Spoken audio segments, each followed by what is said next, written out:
So basically, the hacker, as you imagine them, they are not those like guys who are very good with electronics and computers.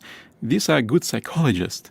Okay, that's actually a good topic to talk about social engineering because it is a big, big problem nowadays. So these guys are actually like pro-level psychologists who can make you do anything. Yes, and the problem is that number of psychologists is much more higher than that number of technically, good hackers. So basically, what I want to say that if you have some numbers in your head regarding how many hackers out there, multiply it by a huge number, because hackers are not only the guys who are good with computer hackers, it's psychologists too.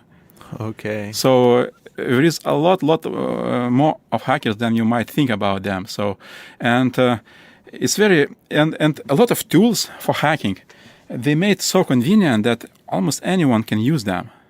It's quite easy to find all this leak database online if you spend some time. It's very easy to download password stuffing software. It's very easy to download password cracker. And the thing is, almost anyone can do it if you invest some time and effort. So let's paint a picture here. Let's just put an average Joe and let's paint a scenario, a hypothetical scenario of what a social engineering attack could look like for this person.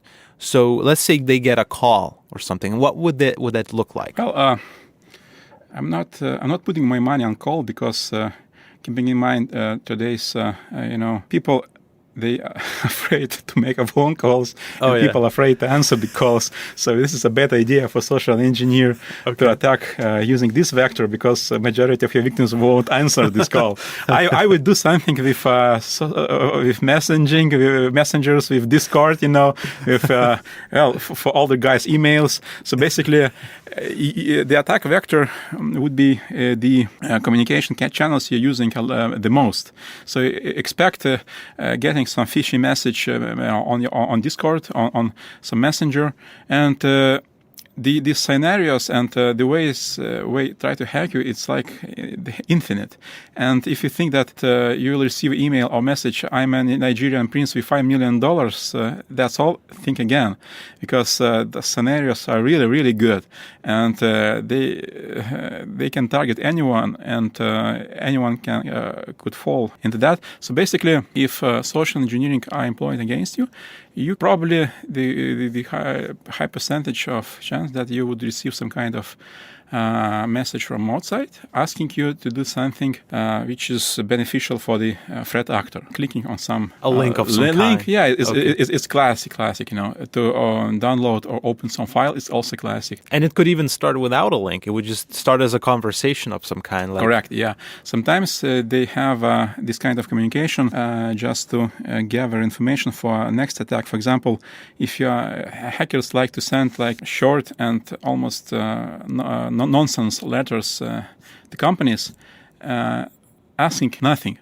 But the thing is, they waiting for out of the office emails, auto replies, to get a template of company email. So when they receive this auto reply, we have a corporate template of legit email, and the next attack, the real deal, will be done on this nice looking template, and which much more convincing that blank, letter. And it will make them feel like, oh, this is coming from that, So so during the first attack, they would receive, as I mentioned before, a template of the letter. They would receive a legit name of your colleagues, and they could impersonate both template and both colleague. And that's already enough information to start an attack. And imagine some big boss is having a vacation, and they got the name and email of big boss. And imagine someone in the company getting some letter from CIO asking to do something as soon as possible.